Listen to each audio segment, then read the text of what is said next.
আসসালামু আলাইকুম, স্বাগতম ওয়ার্ল্ডকাস্ট সংবাদে। আমি মোহাম্মদ রায়হান আজকের সব আন্তর্জাতিক খবর নিয়ে হাজির হয়েছি। শুরুতেই জানিয়ে দিব সংবাদ শিরোনাম, তারপর বিস্তারিত। 18 মাস পর কবর থেকে তোলা হল সেই ইমতিয়াজের মরদেহ। গুলি চালানোর নির্দেশ নিয়ে চাঞ্চল্যকর জবানবন্দি। তারেক রহমানের সঙ্গে চীনের রাষ্ট্রদূতের সাক্ষাৎ। হেলিকপ্টার থেকে গুলি ও ব্লক রেডের সিদ্ধান্ত আসে রাজনৈতিকভাবে। ভারতে খেলতে না যাওয়ার বিষয়ে আমরা অনড় বলেন আসিফ নজরুল। আসসালামু আলাইকুম, স্বাগতম জানাচ্ছি ওয়ার্ল্ডকাস্ট সংবাদে। আমি মোহাম্মদ রায়হান। এতক্ষণ শুনছিলেন সংবাদ শিরোনাম, এবার বিস্তারিত। 18 মাস অর্থাৎ দীর্ঘ 1.5 বছর মাটির নিচে থাকার পর অবশেষে আদালতের নির্দেশে কবর থেকে তোলা হল সেই আলোচিত ইমতিয়াজের মরদেহ, জানিয়ে স্থানীয় এলাকা মুন্সিগঞ্জের গজারিয়ায় এবং সংবাদ মাধ্যমে ব্যাপক চাঞ্চল্যের সৃষ্টি হয়েছে। ঘটনাটি শুনলে আপনাদের লোম দাঁড়িয়ে যাবে, কারণ সাধারণত ইসলামী শরীয়ত বা সামাজিক প্রথা অনুযায়ী একবার দাফন হয়ে গেলে মরদেহ তোলা হয় না, যদি না আইনি কোনো বড় জটিলতা বা হত্যার রহস্য উন্মোচনের প্রশ্ন সামনে আসে। ঠিক সেটাই ঘটেছে এখানে। আদালতের নির্দেশে এবং নির্বাহী ম্যাজিস্ট্রেটের উপস্থিতিতে অত্যন্ত কঠোর নিরাপত্তার মধ্য দিয়ে এই মরদেহ উত্তোলনের কাজটি সম্পন্ন করা হয়। আপনারা হয়তো ভাবছেন, কেন এতদিন পর এই মরদেহ তোলা হলো? আসলে ইমতিয়াজের মৃত্যুর কারণ নিয়ে পরিবারের পক্ষ থেকে শুরু থেকেই অভিযোগ ছিল যে এটি স্বাভাবিক মৃত্যু নয়, বরং পরিকল্পিত হত্যাকাণ্ড, এবং সেই অভিযোগের ভিত্তিতেই দায়ের করা মামলায় তদন্তের স্বার্থে ময়নাতদন্ত বা অটোপসির জন্য এই সিদ্ধান্ত নেওয়া হয়েছে। স্থানীয় প্রত্যক্ষদর্শীদের মতে, যখন কবরটি খোঁড়া হচ্ছিল তখন সেখানে হাজারো মানুষের ভিড় জমে যায়।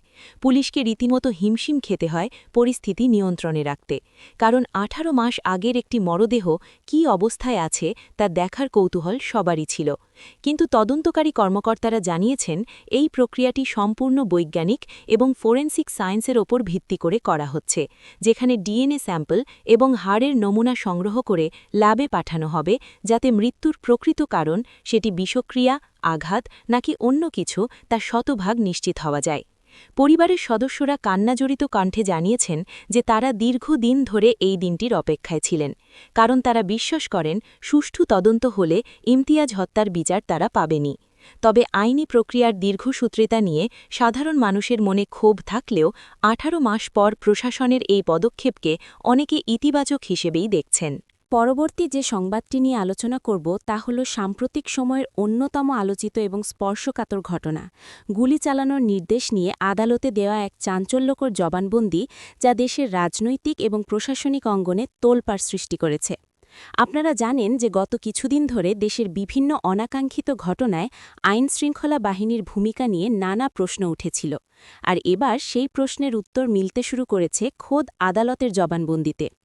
এই জবানবন্দিটি দিয়েছেন প্রশাসনেরই একজন উচ্চপদস্থ কর্মকর্তা বা সংশ্লিষ্ট ব্যক্তি, যিনি স্বীকার করেছেন যে মাঠে থাকা অফিসারদের ওপর গুলি চালানোর জন্য ওপর মহল থেকে সুনির্দিষ্ট নির্দেশ বা চাপ ছিল। বিষয়টি কতটা ভয়াবহ ভাবুন তো। একজন সরকারি কর্মকর্তা যখন 164 ধারায় জবানবন্দি দেন, তখন সেটি আইনিভাবে অত্যন্ত শক্তিশালী প্রমাণ হিসাবে গণ্য হয়।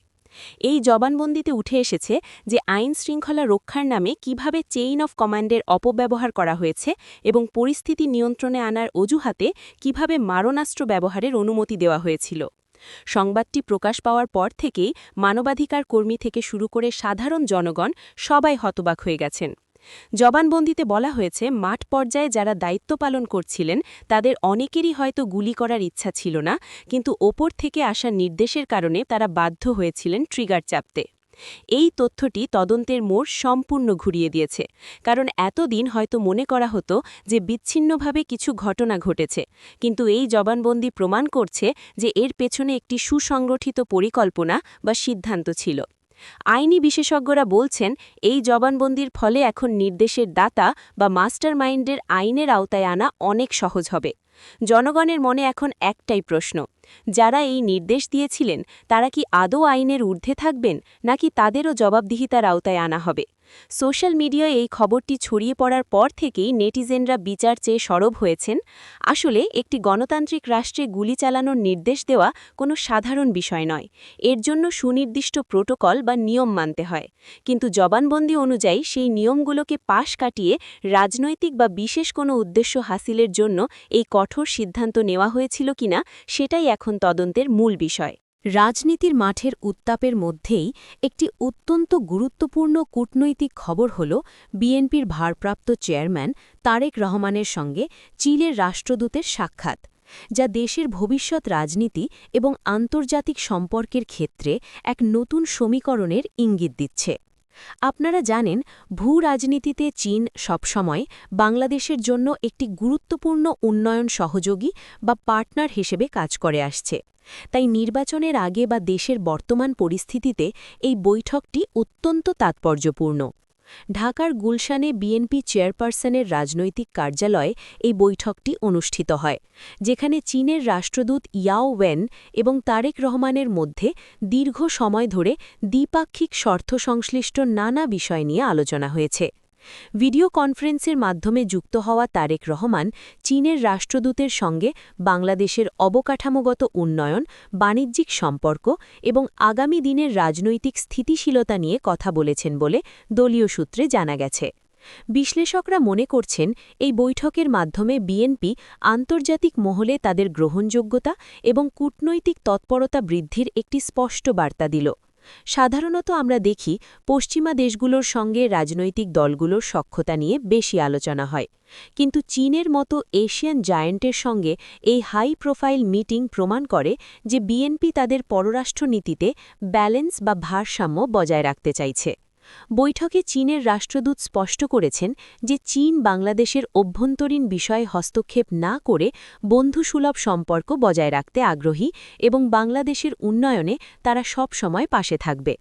অন্যদিকে তারেক রহমান চীনের বিনিয়োগ এবং উন্নয়নের প্রশংসা করে ভবিষ্যতে দুই দেশের সম্পর্ক আরও সুদৃঢ় করার আশ্বাস দিয়েছেন। সাধারণ মানুষের কাছে এই খবরটি হয়তো নিছক একটি বৈঠক মনে হতে পারে, কিন্তু রাজনীতির দাবা খেলায় এর গুরুত্ব অপরিসীম।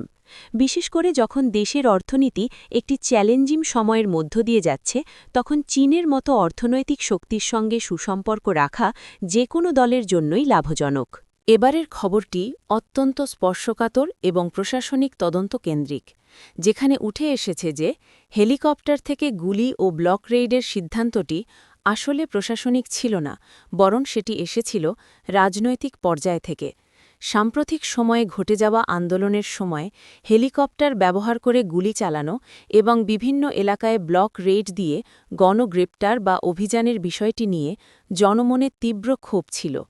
এতদিন বলা হচ্ছিল যে আইনশৃঙ্খলা পরিস্থিতি নিয়ন্ত্রণে রাখতেই হয়তো প্রশাসনের কর্তাব্যক্তিরা এই সিদ্ধান্ত নিয়েছিলেন, কিন্তু তদন্ত কমিটির গভীর অনুসন্ধানে বেরিয়ে এসেছে এক ভিন্ন চিত্র। তদন্তে দেখা গেছে, মাঠ প্রশাসনের অনেক কর্মকর্তা বা পুলিশ বাহিনীর ঊর্ধ্বতনরাও হেলিকপ্টার থেকে গুলি চালানোর মতো চরম পদক্ষেপের বিপক্ষে ছিলেন, কিন্তু রাজনৈতিক উচ্চ মহল থেকে আসা সরাসরি নির্দেশ বা পলিটিক্যাল ডিসিশনের কারণে তারা তা বাস্তবায়ন করতে বাধ্য হয়েছেন। বিষয়টি কতটা মারাত্মক ভাবুন।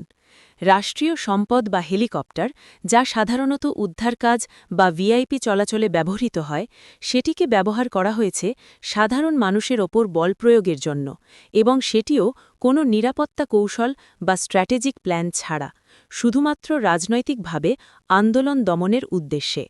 এই রিপোর্ট প্রকাশ হওয়ার পর থেকে প্রশাসনের ভেতরেও এক ধরনের অস্থিরতা কাজ করছে।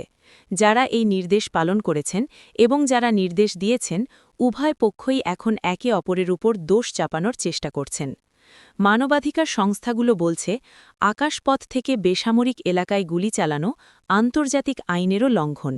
তদন্তে আরও উঠে এসেছে যে ব্লক রেড দেওয়ার সময় নির্দিষ্ট কোনো গোয়েন্দা তথ্য বা ইন্টেলিজেন্স ছাড়াই অনেক ক্ষেত্রে অভিযান চালানো হয়েছে, যার ফলে সাধারণ নিরপরাধ মানুষ হয়রানির শিকার হয়েছেন। এই যে রাজনৈতিক সিদ্ধান্ত শব্দটি তদন্ত রিপোর্টে উঠে এলো, এটি প্রমাণ করে যে রাষ্ট্রীয় যন্ত্রকে কিভাবে দলীয় স্বার্থে ব্যবহার করা হয়েছে। সবশেষে খেলার দুনিয়া থেকে রাজনীতি পর্যন্ত গড়ানো সেই খবর। চ্যাম্পিয়ন্স ট্রফিতে অংশ নিতে ভারতে খেলতে না যাওয়ার বিষয়ে আমরা অনড়, এমনটাই সাফ জানিয়ে দিয়েছেন বর্তমান সরকারের উপদেষ্টা আসিফ নজরুল। ক্রিকেট এখন আর শুধু মাঠের খেলা নয়, এটি জাতীয় সম্মান এবং আত্মমর্যাদার বিষয় হয়ে দাঁড়িয়েছে।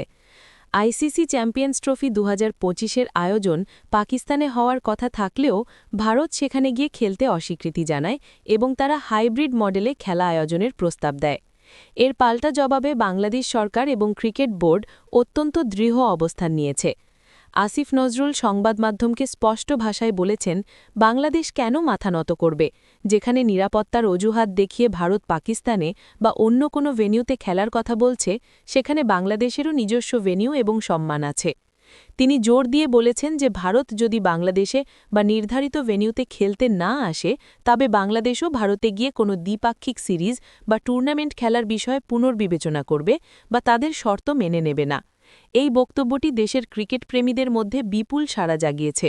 সোশ্যাল মিডিয়ায় হাজার হাজার ফ্যান এই সিদ্ধান্তকে স্বাগত জানিয়ে বলছেন, আত্মসম্মান সবার আগে। এতদিন দেখা যেত বিসিবি বা বোর্ডগুলো আইসিসি বা ভারতের প্রভাবের কাছে নমনীয় থাকত, কিন্তু এবারের এই অনড় অবস্থান প্রমাণ করে যে বাংলাদেশ এখন আর কারও দাদাগিরি সহ্য করতে রাজি নয়। আসিফ নজরুল আরও উল্লেখ করেছেন যে খেলার সঙ্গে রাজনীতি মেশানো ঠিক নয়, কিন্তু ভারত যদি নিরাপত্তার ধোঁয়া তুলে বারবার নিয়ম ভঙ্গ করে, তবে বাংলাদেশকেও কঠোর হতে হবে। এই ঘটনাটি আন্তর্জাতিক ক্রিকেট কাউন্সিলেও বড় ধরনের চাপের সৃষ্টি করেছে, কারণ বাংলাদেশ, পাকিস্তান এবং ভারত এই 3 দেশের ক্রিকেটীয় সম্পর্ক যদি নষ্ট হয়, তবে এশিয়ান ক্রিকেটের ভবিষ্যৎ হুমকির মুখে পড়বে।